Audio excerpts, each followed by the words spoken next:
Have you ever stopped to think that some signs appear long before tragedy strikes? The strangest thing is that they often go unnoticed, as if they were mere details until they prove fatal. That's what we're going to talk about today. But before we begin, tell me, have you subscribed to the channel yet? If not, take this opportunity to subscribe, like and comment. It really helps bring this content to more people who love mysteries like you. The case I'm about to share defies logic, upsets reason, and shakes everything we believe about life and death. Imagine a rare scent, so intense and unmistakable that always appears before a murder or disappearance. We're not talking about coincidence. These are documented accounts, spanning decades and continents, always with the same pattern. It's a mystery that blends science, psychology, and even the supernatural, testing everything we think we know about the invisible world. Some believe it's just an ancient legend. Others argue it's a psychological phenomenon, and still others swear it's a warning from beyond. But the truth is, no one can fully explain it.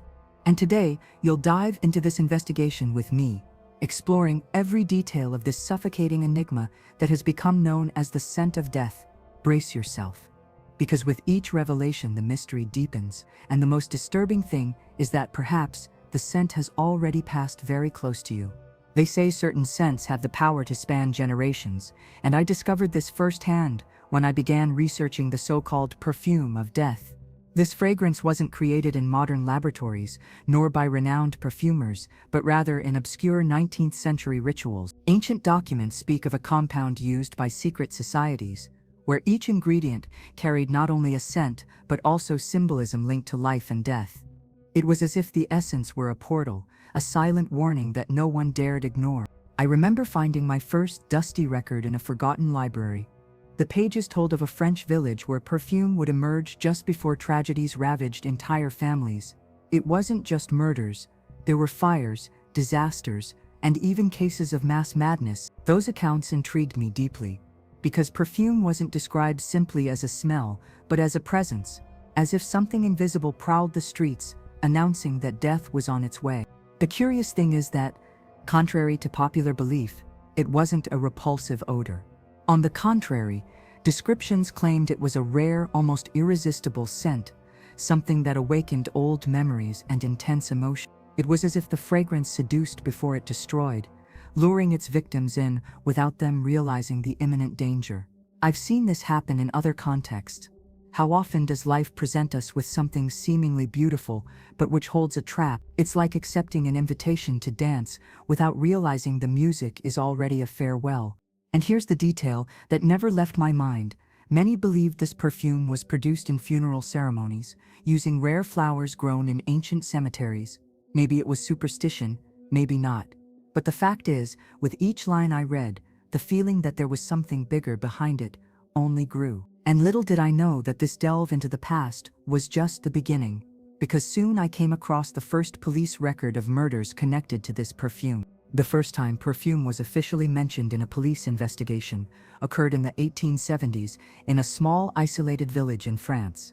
The report, which I found locked in a musty filing cabinet, described a series of brutal murders that simply didn't make sense. Before each crime, witnesses claimed to smell a distinct scent in the air, so strong and unique that it was impossible to mistake.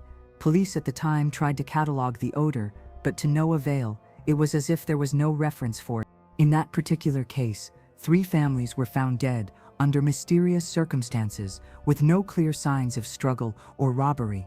The only connection between the victims was the presence of perfume in the days leading up to their deaths. The most frightening detail was a recurring theme. Some neighbors said that, in addition to the smell, they saw figures at night, shadows passing by their windows without leaving a trace. I've heard many strange stories during investigations, but this combination of elements alerted me. The document revealed the desperation of investigators at the time. They tried unsuccessfully to pin the blame on local perfumers, travelers, and even healers who worked with rare herbs. But no explanation held water. There were no vials, no detectable chemicals, just a collective sense that something invisible was stalking the town. For me, this detail is crucial. When multiple unrelated witnesses report the same experience, there's something there that can't simply be dismissed. This police report not only gave credibility to the legend of the perfume of death, but also launched a line of investigation that spanned centuries. After all, if consistent reports already existed in the 19th century, how can we explain recent cases where the same pattern repeats itself? And it was precisely this question that guided me to the next step. Understanding fragrance as an omen, something far beyond a simple odor. When I began connecting the dots between historical records and contemporary accounts, I realized that the scent didn't appear by chance. It always appeared as an omen, an early sign that something terrible was about to happen. Victims, or those close to them, reported smelling that unique scent days before their fatal outcome. It was as if the fragrance had a fief of its own, choosing where and when to manifest itself, leaving a warning in the air that was impossible to ignore. The most striking thing is how this scent seemed to stick in people's memories. Many survivors described a feeling of déjà vu, as if they had smelled the same scent in moments of great tension in the past. This made me think about how certain signs in life can recur to warn us, but most of us choose to ignore them. How many times have we had that intuition that something wasn't right, and yet we carried on? This perfume, for me, was a macabre metaphor for that. There was also a psychological aspect that intrigued me. Some witnesses reported not only the smell, but also a feeling of heaviness in the chest, increasing anxiety, and even disturbing dreams the following night. It was as if the perfume had the power to access repressed memories, poke at emotional wounds, and stir the subconscious. This made me think that perhaps the scent wasn't just physical, but also a manifestation linked to the darker side of the human mind. The point is, the more I studied these accounts, the clearer it became that the fragrance acted as a harbinger of death, an invisible signature of fate. But there was an even more disturbing pattern. The people who smelled the perfume weren't chosen at random. They all had pasts marked by pain or unspeakable secrets. And it was at this point that I began investigating the psychological profile of the victims. As I analyzed the victims linked to the scent of death, I realized there was a common thread that couldn't be ignored. They all bore deep emotional scars. These weren't ordinary people living stable lives, but individuals tormented by complicated pasts, closely guarded secrets, and guilt that seemed to gnaw at them. It was as if the scent had a kind of affinity for vulnerable minds, handpicking those already living on the edge between sanity and despair. One of the cases that struck me most was that of a woman who, shortly before her disappearance, told friends that the scent reminded her of her trauma-filled childhood. She said the aroma was sweet, but at the same time suffocating, as if it were robbing her of her breath. It's no coincidence that people with a history of emotional pain are more susceptible to the scent. It's almost as if the scent not only heralded death, but also spoke directly to the invisible wounds of the soul. During the investigation, I also noticed that these profiles didn't just follow a psychological pattern, but a social one. Some were respected figures, businessmen, doctors, artists. But digging a little deeper revealed cracks, hidden addictions, abusive relationships, decisions that had tormented them for decades. This made me reflect on how often the appearance of normality masks an internal universe in ruins. Perfume seemed to have the cruel ability to lay this truth bare. And the more I understood this pattern, the more the question lingered in my mind. Did the perfume choose its victims for their emotional fragility, or was it precisely this fragility that attracted it? A question I still can't fully answer, but which has opened the way to a new enigma, the strange connection between perfume and disappearances. It was when I delved into the records of unexplained disappearances that the investigation took an even darker turn. Several cases, spread across different eras and regions, presented the same detail. People who reported smelling the rare scent simply vanished without a trace. There were no bodies, no physical clues, only previous reports of a smell impossible to describe in ordinary words. It's as if the scent were the last confirmed presence of these interrupted lives. I particularly remember a businessman who, before disappearing, confided to colleagues that he smelled a sweet, sickening aroma every night in his office. He believed it was simply the result of his mental exhaustion, until the day he never returned home. Police found the office intact, with no signs of a struggle, but curiously, one of the windows was open, as if something or someone had silently crossed the space. The detail, neighbors confirmed they smelled the scent that same night. These disappearances began to form such a consistent pattern that they could no longer be ignored. Some families tried to link their loved ones' disappearances to cults, human trafficking, or even crimes of passion, but none of these explained the recurring factor, the perfume. As an investigator, I've learned never to dismiss coincidences, but also not to trust them blindly, and when coincidences accumulate like this, they become evidence. Evidence of what, exactly? That was the question that haunted me day and night. Were we facing a supernatural phenomenon that devours its victims, or a criminal scheme so well conceived that it uses belief in the paranormal as a smokescreen? These questions led me to delve into the contemporary case where recent deaths have brutally reignited this mystery. It was at the beginning of the last decade that I realized the scent of death wasn't confined to dusty archives or ancient village legends. Recent cases began to surface in different countries, all with the same disturbing detail. Witnesses reported smelling the rare aroma shortly before violent deaths. One of the first modern episodes occurred in London, where a young couple was found dead in their apartment, with no clear signs of a break-in. What caught my attention was the neighbors' insistence that during the early hours of the morning, they had smelled a sweet, almost narcotic odor invading the hallways. Shortly thereafter, similar reports emerged in Berlin, Buenos Aires, and even small Brazilian towns. It was as if the scent had spread across the world, choosing victims at random. But I knew nothing was truly random. By comparing the cases, I realized there were hidden patterns.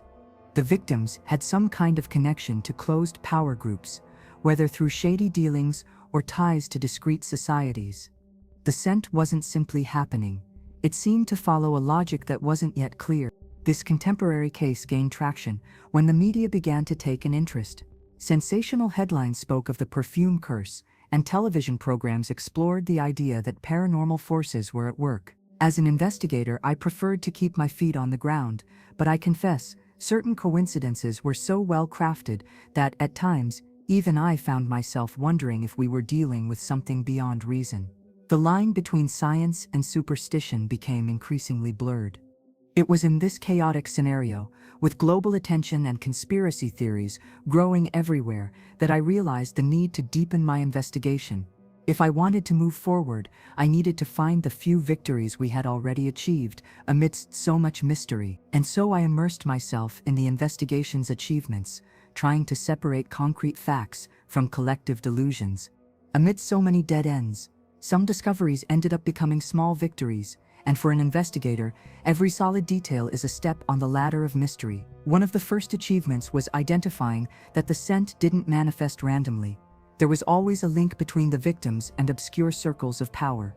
Businessmen involved in fraud, politicians with dubious backgrounds, artists linked to collectors of obscure art. It wasn't a coincidence. There seemed to be a silent selection process. Another victory came from cross-analysis of testimonies. Across different countries and decades, people who had never met reported not only the same smell, but also the same sensation, that of being watched. This repetition was crucial to legitimizing the phenomenon, as it dispelled the idea of mass hysteria or overactive imagination. As a researcher, I learned that when multiple voices speak the same language without prior contact, the least we can do is listen to them with extra attention. I was also able to identify a crucial detail. The scent seemed to emerge in emotionally charged places where stories of guilt, fear, or repressed desire were present. This reinforced the hypothesis that we weren't just dealing with a chemical, but perhaps something feeding on the human psyche. It was as if the fragrance was both cause and consequence, an invisible mirror reflecting the inner ghosts of its victims. This point was a turning point in my conclusions. And as exciting as finding these clues was, with each achievement came a hurdle: controversy. The media, always eager for spectacle, distorted facts, created exaggerated headlines, and pushed the case into a realm between horror and absurdity. This is how the so-called perfume curse was born, the subject of the next stage I had to tackle. When the press learned of the scent of death, the case ceased to be merely an investigative enigma and became a public spectacle. Alarmist headlines appeared in newspapers around the world: the curse of the rare perfume, the fragrance that heralds death, and the smell of the afterlife. It was impossible to compete with the power of sensationalism. Suddenly, my meticulous analysis became the backdrop for exaggerated narratives that were more confusing than helpful.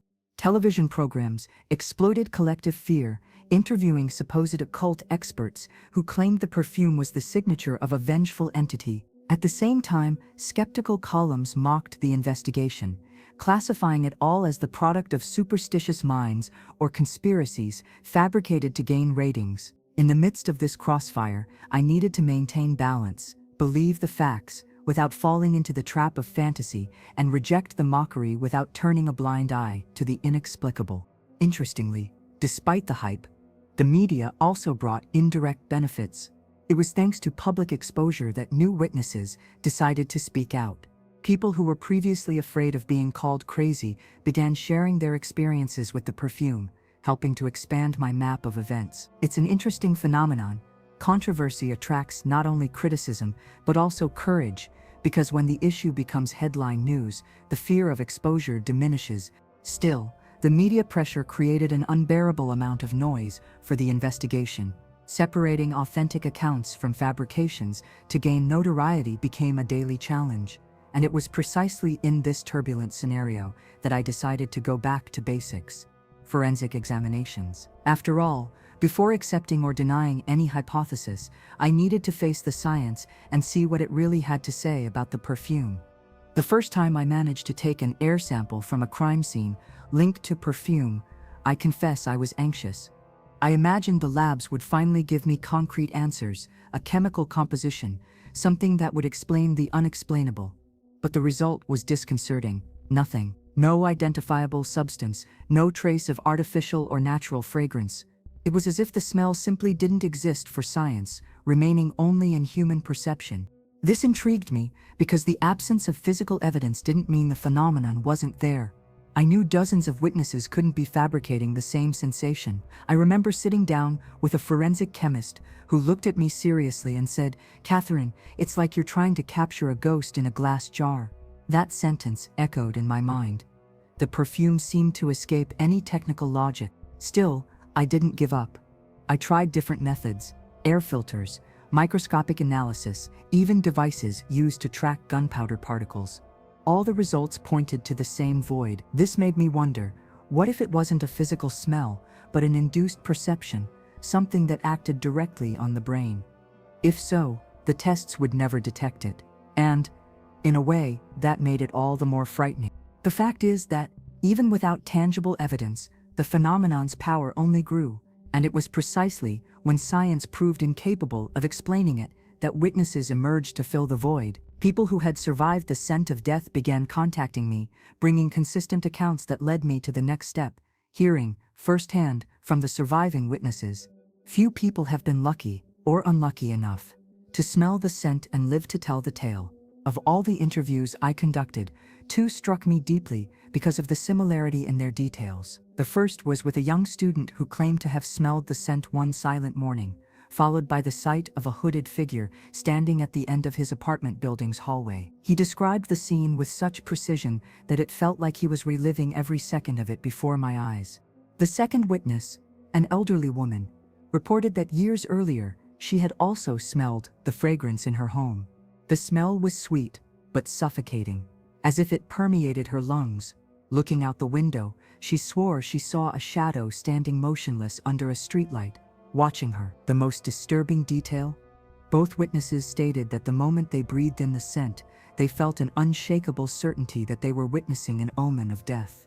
These accounts intrigued me not only for their content, but also for the emotional intensity with which they were told. Hands trembled, voices faltered, and tears welled in their eyes. It wasn't fabrication, it was trauma. As a researcher, I've learned to distinguish between exaggeration and genuine memory, and believe me, those stories carried a raw truth. What's more, the hooded figure they described was identical, despite the distance in time and space.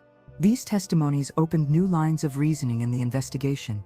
After all, was the perfume always accompanied by this mysterious presence? And if so, what did it mean? It wasn't just a smell, but perhaps a symbol, a ritual, a sign. This question led me to pursue new leads, some false, some revealing. And that's how I reached the false leads phase, which confused more than they clarified. In every investigation, false leads are inevitable. In the case of the perfume of death, They emerged as carefully planted traps to divert us from the real story. I remember one scene in particular, an old bottle of perfume found in one of the victim's rooms. At first glance, it seemed like definitive proof. The media rushed to report that the police had discovered the fragrance's origin. But upon analyzing the liquid, the laboratory concluded that it was just a common, commercially produced essence. Nothing extraordinary. Other times, family members themselves, driven by desperation, created narratives that further confused the case. Some swore the victim collected rare perfumes, when in reality, all they had to do was open the closet and realize it was a fabrication. In moments like these, I learned to be even more cautious. Fear makes people see what they want to see, and desperation can turn rumors into truths that are difficult to deconstruct. One lead that intrigued me was a group claiming to be selling clandestine fragrances made with illegal ingredients. I pursued it, investigated every detail, but discovered it was nothing more than a scheme to profit from panic. This episode reminded me of a valuable lesson. When collective fear takes hold, there will always be opportunists ready to take advantage. It's the same in life. How many times do we follow paths that seem promising, but are merely false shortcuts that lead us away from the truth? However, even with so many dead ends, something caught my attention. It was as if each false lead, deep down, concealed a fragment of reality. The bottles, the stories, the supposed sellers, all pointed, albeit indirectly, to a more complex hypothesis: the connection between perfume and deep memories and obscure psychological mechanisms. This is where the investigation into the psychological hypothesis of the phenomenon arose. It was inevitable to think that the scent of death might not be physical, but mental, a psychological manifestation capable of infiltrating the minds of victims, awakening painful memories and repressed emotions. Some human behavior experts I consulted suggested that the scent could act as a trigger, activating hidden traumas and inducing states of panic. If true, the scent wouldn't be in the air, but in the brain, like a shared sensory illusion. This hypothesis gained traction when I realized that many victims had a history of anxiety, depression, or unresolved traumatic events. In sessions with family members and survivors, reports of recurring nightmares frequently emerged, always involving scent as a central theme. It's as if the scent were an invisible key capable of unlocking emotional vaults that the mind struggled to keep locked. And when these memories surfaced, psychological collapse could lead to a tragic end. I confess that this line of reasoning led me to reflect on our daily lives. How often do we carry scents, songs, or images that remind us of specific moments, good or bad? The human brain is a sensitive archive, and a single detail is enough to revive entire emotions. If a simple scent can transport us back to childhood, why couldn't it also lead us to an emotional abyss? This question haunted me day and night. Still, something bothered me: the coincidence between accounts from different places and times. If it were merely a psychological phenomenon, how could one explain such different witnesses describing the same smell? It was this doubt that opened the door to a second, even more intriguing theory: the paranormal hypothesis, which expanded the mystery beyond the human mind. When the psychological explanation seemed plausible, but still incomplete, the theory many favored emerged: the paranormal. According to this hypothesis, the scent of death was not a product of the mind, but a spiritual manifestation, a warning that invisible forces were at work. Ancient accounts indicated that the fragrance appeared in invocation rituals as if it were the signature of entities that wandered between the world of the living and the dead. It wasn't just a smell, it was an omen from another dimension. The frightening thing is that this view wasn't limited to popular belief. In 19th century esoteric documents, I found references to essences from beyond, scents that could only be sensed by those marked by fate. This made me wonder, what if perfume were, in fact, a kind of spiritual mark, something that preceded the arrival of death, just as the sound of bells precedes a funeral? Even as a skeptic, I couldn't ignore the consistency between historical and contemporary accounts. Once, during an investigation in a European village, a local priest told me something I've never forgotten. "Perfume is not a warning, Katherine. It's an invitation." That phrase echoed in my mind for weeks. If true, it would mean that those who smelled the fragrance were being called, led to cross an invisible threshold. As an investigator, I'm trained to seek rational evidence, but even I knew that some answers can't be found through science alone. And just as this hypothesis was gaining traction, a detail changed the course of the investigation. I discovered that a detective who had worked on the case years earlier had simply disappeared. His last report? He had smelled the perfume in his own home. This disappearance led me to delve deeper into the previous investigator's story, and that's when the plot took an even darker turn. Before me, another investigator had already delved into the mystery of the scent of death. His name barely appears in official records, as if he had been erased from history. But in one of the confidential files I managed to access, I found unfinished reports and personal notes. He described the same sensations, terrified witnesses, consistent accounts, and above all, the constant presence of the scent in places where tragedy seemed inevitable. His investigation, however, was abruptly cut short. According to the documents, the last recorded contact occurred on a night when he himself claimed to have smelled the scent inside his home. He wrote in his diary that the fragrance was sweet and suffocating, and that he had the distinct impression he was being watched. The disturbing detail is that the next day, he didn't show up for work, didn't return to his family, and left no trace. It was as if he had evaporated along with the scent that haunted him. Talking to colleagues at the time, I noticed an uncomfortable silence surrounding her disappearance.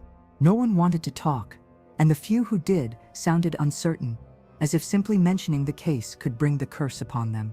This reaction made me reflect on how fear can silence even the bravest. After all, if even a trained investigator succumbed, what did that say about the nature of this phenomenon? This discovery struck me personally. It was as if I were walking the same path he had, with the risk of ending up the same way. But instead of backing down, my determination grew. If there were forces trying to erase the truth, I needed to dig even deeper, and that's how I found a new clue in an unexpected place, an esoteric manuscript from 1887 that directly mentioned the scent of death. Amidst so many fragmented clues, I stumbled upon something that seemed like a lost treasure, an esoteric manuscript dated 1887. The document was stored in a private library, dusty and forgotten, as if deliberately hidden from the world. Leafing through it, I felt a shiver run down my spine. There, in careful handwriting, were explicit references to a rare perfume used in secret rituals of transition between life and death. The text described the scent as the breath of the afterlife. The most intriguing thing was the wealth of detail surrounding the ingredients. The manuscript spoke of flowers grown in funerary soil, rare resins from the East, and oils extracted on specific nights of the waning moon. But what struck me most was the idea that the fragrance wasn't just a blend of essences. It was a spiritual vehicle capable of attracting invisible presences. The feeling I had upon reading those words was the same one many survivors have reported, a mixture of fascination and fear. This discovery changed the course of the investigation, because it was no longer just a matter of oral accounts or coincidences. It was documentary evidence, written long before modern cases, reinforcing that the perfume had historical and perhaps even ritualistic roots. This point strengthened the hypothesis that the phenomenon spanned generations, remaining alive as a hidden legacy passed down in restricted circles. It was as if each era had its chosen ones to carry the invisible mark of the scent. But the most disturbing part was yet to come. As I delved deeper into my reading, I began to notice a strange familiarity between what was written and what I had experienced in the field. It was at that moment that the unexpected happened. I began to smell the scent in my own home, and this personal experience marked the emotional turning point that would completely change the way I conducted my investigation. Until then, I considered myself merely an observer of the phenomenon, someone piecing together a dark puzzle. But everything changed when I began to smell the scent inside my own home. The first time it was subtle, a sweet, almost imperceptible aroma, which I thought was a figment of my imagination. However, in the following days, the scent returned more intensely, permeating the air as if to remind me that I wasn't just studying the case, I was part of it. This experience shook my convictions. I had always maintained an emotional distance from the mysteries I investigated, but now it was impossible. Suddenly, every noise in the night seemed like a signal. Every shadow cast on the wall made me wonder if I was alone. I, Katherine, The cold and rational investigator found myself hostage to a fear I had previously only observed in others. It was as if the perfume had crossed the line between research and personal life. I began recording everything: times, scent intensity, physical and emotional reactions. I discovered that on nights when the scent appeared, my sleep was disturbed by strange dreams, in which hooded figures silently watched me. I can't deny it, there were times when I considered abandoning the investigation. After all, how can you fight something that not only threatens, but also infiltrates your own home? Still, my determination always outweighed my fear. This personal twist made me realize that the case wasn't just a series of historical coincidences. There was an active, ongoing force that continued to manifest itself. And if I could smell the scent, it meant I was closer than ever to the truth. It was with this courage, and also this vulnerability, that I decided to investigate what seemed to be the heart of the mystery, the web of conspiracy that kept the scent alive in circles of power. The further I delved, the clearer it became that the perfume wasn't just a legend repeated over time. It was part of a silent network of influential people, a select group that ranged from art collectors to politicians and tycoons. I discovered documents hidden in corporate archives and even in the personal diaries of traditional families. They mentioned the perfume as a symbol of power, something reserved for private rituals that never became public. The most striking thing was realizing that this network wasn't limited to a single region. The evidence pointed to a global connection, as if the keepers of the secret communicated with each other, keeping alive a tradition that combined luxury, death, and mystery. It was disturbing to think that people with so much power and influence could be linked to such a shadowy element, and essentially, this network acted as a shield, hindering any attempt at an official investigation. I spoke with a collector who, in an unguarded moment, admitted he'd heard about the perfume in discreet encounters. He told me that some believed the fragrance not only preceded death, but could be used to prepare the spirit. The tone he used made me shiver. It wasn't just superstition, it was a serious belief, held by people willing to do anything to preserve its secrets. It was then that I realized, to fully understand the case, I needed to go beyond the stories and theories. I needed to find concrete proof that the perfume wasn't just a myth, but something deliberately fabricated, and this search led me to the next step: the discovery of hidden evidence that traced the origins of the perfume's creator. It was in a forgotten attic of an abandoned mansion that I stumbled upon one of the most disturbing finds of my career. Among dusty books and worm-eaten furniture was a rust-locked trunk. Inside, I discovered an old diary, along with small vials, each containing dried residue of strange substances. The notes revealed that the perfume's creator was no ordinary perfumer, but someone deeply involved in funeral rituals and occult practices. The pages described meticulous experiments conducted with flowers picked from cemeteries, essences mixed on specific nights, and even substances taken from decomposing corpses. It was a record that blended rudimentary science with dark mysticism, as if the author believed he was crafting not just a scent, but a link between worlds.